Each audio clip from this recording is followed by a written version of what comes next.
Terminal alkynes. Terminal alkynes. अच्छा, सबसे पहले टर्मिनल अल्काइंस क्या होते हैं? What are terminal alkynes? वो अल्काइंस जिनका ट्रिपल बॉन्ड, अल्काइंस वो हाइड्रोकार्बन है जिनमें ट्रिपल बॉन्ड, एटलीस्ट एक ट्रिपल बॉन्ड जरूर मौजूद होता है। अब वो अल्काइंस जिनका ट्रिपल बॉन्ड बिल्कुल टर्मिनल एंड पर मौजूद हो, उनको हम कहते हैं टर्मिनल अल्काइंस। या एक एंड पे या दूसरे एंड पे, लेकिन एंड पे ट्रिपल बॉन्ड मौजूद हो, उन अल्काइंस को हम टर्मिनल अल्काइंस कहते हैं। जिस तरह के अगर हम एसिटाइलिन ले लें, एसिटाइलिन इथाइन जिसको हम कहते हैं, तो इसमें तो सिर्फ 2 कार्बन ही मौजूद है और यही ट्रिपल बॉन्ड इसका, ये ट्रिपल बॉन्ड इसके एंड पर मौजूद है। सो इथाइन या एसिटाइलिन वो ऑलरेडी 1 अल्काइन टर्मिनल अल्काइंस में शामिल हो गया। बाकी अगर मैं एग्जांपल दूं तो ये CH3 CH2 CH2 C triple bond CH,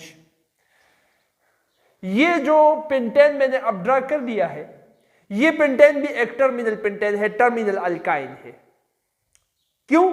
क्योंकि इसका ट्रिपल बॉन्ड एक सिर की तरफ आ रहा है, एंड की तरफ आ रहा है।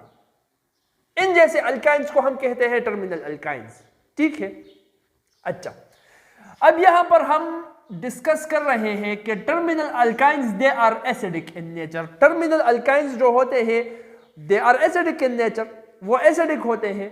अब वो एसिडिक क्यों होते हैं, इसको जरा सा स्टडी कर लेते हैं। ठीक है। फॉर एग्जांपल, अच्छे और बेहतरीन तरीके से समझने के लिए मैं इस एग्जांपल इथाइन एसिटाइलिन को उठा लूंगा। अब हमें पता है कि ट्रिपल बॉन्ड जिन कार्बन्स में होता है तो उनमें हाइब्रिडाइजेशन होती है sp। ठीक है, ये हमें क्लियर है ना, हाइब्रिडाइजेशन है। हाइब्रिडाइजेशन से ये हमको क्लियर है कि जब सिंगल बॉन्ड होता है तो कार्बन sp3 हाइब्रिडाइज्ड होता है, जब डबल बॉन्ड है तो कार्बन sp2 हाइब्रिडाइज्ड होता है, और जब ट्रिपल बॉन्ड है तो कार्बन sp हाइब्रिडाइज्ड होता है। ठीक है। तो अब कार्बन यहां पर ट्रिपल बॉन्ड के थ्रू वो मुंसलिक है दूसरे कार्बन के साथ, अल्काइन है, तो ये कार्बन और ये कार्बन दोनों में sp हाइब्रिडाइजेशन होगी। ठीक है। अब हमको पता है कि ये हमारे साथ 4 ऑर्बिटल्स है sp_d_f, और ये है न्यूक्लियस। सो न्यूक्लियस का होल्ड सबसे ज्यादा वो s पर होता है, फिर उससे कम p पर, फिर उससे भी कम d पर, और फिर सबसे कम f पर होता है। मतलब जो इलेक्ट्रॉन्स s में होते हैं तो सबसे ज्यादा न्यूक्लियस का फोर्स उन इलेक्ट्रॉन्स पर लगता है, तो न्यूक्लियस का होल्ड उन इलेक्ट्रॉन्स पर ज्यादा होता है जो कि s में होते हैं। ठीक है। तो इसका मतलब जो इलेक्ट्रॉन s में है they are tightly bounded by the nucleus. So जिस बॉन्ड में, जिस हाइब्रिड ऑर्बिटल में s कैरेक्टर सबसे ज्यादा हो, उतना ही वो बॉन्ड, वो ऑर्बिटल इलेक्ट्रॉन अपनी तरफ खींचेगा, उसमें ये सलाहियत मौजूद होगी। ठीक है। अब यहां पर देखो, ये इससे पहले भी हम डिस्कस कर चुके हैं कि डबल बॉन्ड में sp2 हाइब्रिडाइजेशन, सिंगल बॉन्ड में sp3 हाइब्रिडाइजेशन होती है। इसमें s कैरेक्टर होता है 25%, इसमें s कैरेक्टर होता है 33%, लेकिन यहां पर s कैरेक्टर होता है 50%, 50%। तो इस ट्रिपल बॉन्ड में s कैरेक्टर सबसे ज्यादा है, इसलिए ये ट्रिपल बॉन्ड, ये ट्रिपली बॉन्डेड कार्बन जिसमें sp हाइब्रिड ऑर्बिटल्स मौजूद है, ज्यादा s कैरेक्टर होने की वजह से ये इलेक्ट्रॉन अपनी तरफ खींचता है। बात समझ में आ रही है ना? अच्छा, अब जब ये इलेक्ट्रॉन खींचता है तो क्या होता है, ये हुआ हमारे साथ ethyne, H bond C, triple bond C bond H।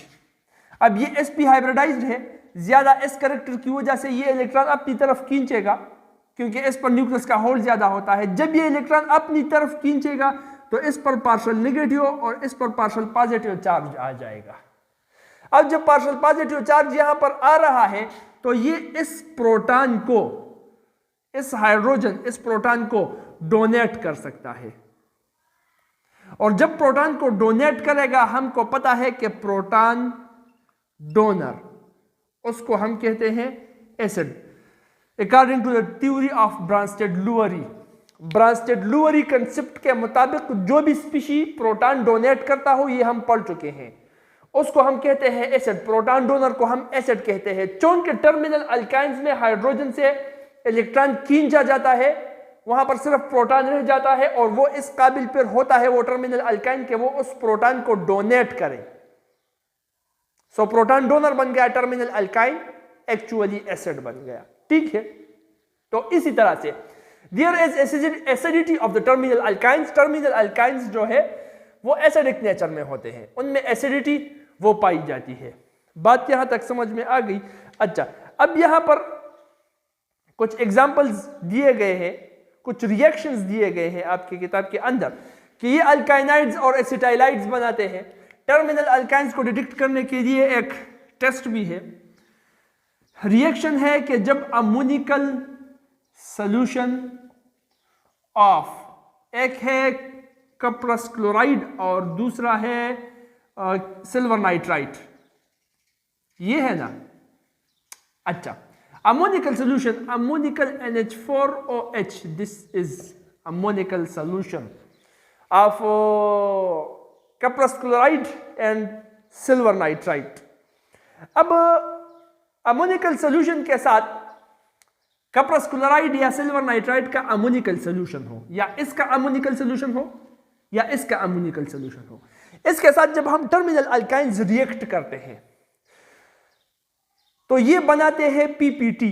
कपरस chloride के केस में रेड सुर्ख पीपीटी बनाते हैं और सिल्वर नाइट्रेट के केस में ये व्हाइट पीपीटी, व्हाइट प्रेसिपिटेट बनाते हैं।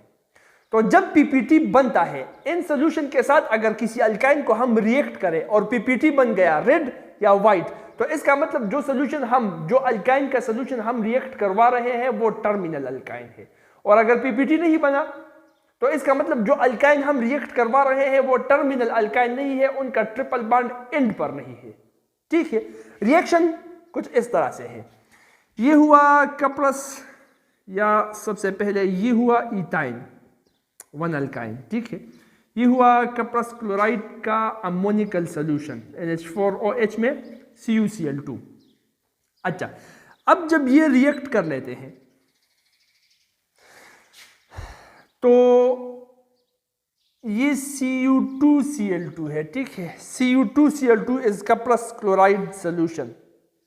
ठीक है, अब जब ये रिएक्ट कर लेते हैं तो Cu का पर जो कि दो है, एक यहां पर आ जाता है, दूसरा यहां पर आ जाता है, यहां से ये हाइड्रोजन हट जाते हैं, तो कुछ इस तरह से बन जाता है CuC ट्रिपल बॉन्ड C और Cu प्लस ये Cl जो अकेला रह गया है इसके पास आ जाता है NH4Cl। इस अकेले तन्हा Cl के पास ये NH4Cl इसका साथ देने आ जाता है, 2NH4 है और 2Cl है तो बन जाता है 2NH4Cl। ठीक है, अच्छा, अब ये इसके पास आ गया तो अकेले तन्हा रह गया OH, तो इसको कहता है ये हाइड्रोजन के खफा मत होना, मैं भी अकेला हूं, मैं तुम्हारे पास आ रहा हूं, तो ये H2 और ये OH है। ठीक है, तो इससे बन जाता है H2O, दो OH है, 2H2O। तो ये हुआ हमारे पास रिएक्शन। अब ये जो बन गया है, ये जहां इस पर भी partial positive, partial negative, partial negative और पार्शियल पॉजिटिव चार्ज होता है, ये है रेड कलर में, रेड कलर इसका होता है और प्रेसिपिटेट पीपीटी के फॉर्म में ये नीचे बैठ जाता है बॉटम की तरफ। ये वो रेड प्रेसिपिटेट है जिससे पर हम अंदाजा लगा लेते हैं कि हाँ ये टर्मिनल अल्काइन था, तभी जाकर ये रेड पीपीटी ये बन गई है।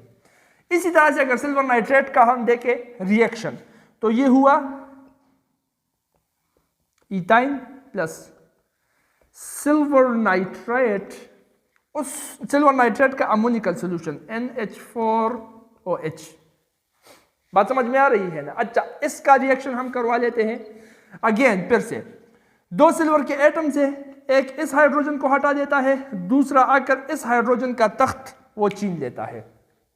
ठीक है, यहां पर Ag खुद आ जाते हैं, AgC बन जाता है, ट्रिपल बॉन्ड, ये C इस H की बजाय दूसरा Ag ये बन गया, प्लस यहां पर NO3 जो अकेला रह गया है उसको साथ देने आ जाता है 2NH4 बन जाता है क्या, 2NH4NO3, दोनों दो हो गए। ठीक है, दो जो हाइड्रोजन रह गए हैं वो दो हाइड्रोजन आकर इस दो हाइड्रोक्सिल आयन के साथ रिएक्ट कर लेते हैं और बन जाता है 2H2O। ये यहां पर जो बन रहा है इसका कलर होता है व्हाइट और PPT प्रेसिपिटेट के फॉर्म में ये भी बॉटम की तरफ नीचे की तरफ बैठ जाता है और इसी से हम अंदाजा लगा लेते हैं कि जो अल्काइन हमने इस ammoniacal solution of silver nitrate के साथ रिएक्ट कर लिया है वो टर्मिनल अल्काइन था। यहां तक आ गई बात समझ में। तो this is the acidity of the terminal alkynes. इसी तरह का सोडियम एमाइड के साथ रिएक्ट करवा दिया है आपके बुक में। सो सेम इन रिएक्शंस को अगर सीख ले तमाम का तमाम इन टर्मिनल अल्काइंस का मैकेनिज्म पर इसी तरह से होता है। एक मैं यहां पर फिर से कर लेता हूं। ये हुआ टर्मिनल अल्काइन सोडियम अमाइड के साथ जब हम रिएक्ट कर लेते हैं, ठीक है, तो ये सोडियम आकर इस हाइड्रोजन को रिप्लेस कर लेता है, ये हाइड्रोजन आकर यहां इसके साथ मिल लेता है, ये बन जाता है NH3 और ये बन जाता है HC ट्रिपल बॉन्ड CSH की बजाय सोडियम प्लस ये बन गया NH3। ये जो बन रहा है इसको हम कहते हैं सोडियम एसिटिलाइड। और अगर यहां पर CH3 या अल्काइल ग्रुप और भी अटैच हो, मतलब इथाइन नहीं हो, बड़ा वाला अल्काइन टर्मिनल अल्काइन हो, तो ये सोडियम अल्काइनाइड पर बन जाएगा, सोडियम एसिटिलाइड की जगह। आ गई बात समझ में। This is the acidity of the terminal alkyne. So terminal alkynes acidic होते हैं। किस वजह से एसिडिक होते हैं वो वजह वो काज भी मैंने आपको बता दिया। और टर्मिनल अल्काइंस के लिए टेस्ट कौन सा होता है उनको फाइंड आउट करने के लिए लेबोरेटरी के अंदर वो भी मैंने आपको इक्वेशंस के शक्ल में करा दिया है। क्लियर हो गया यहां तक?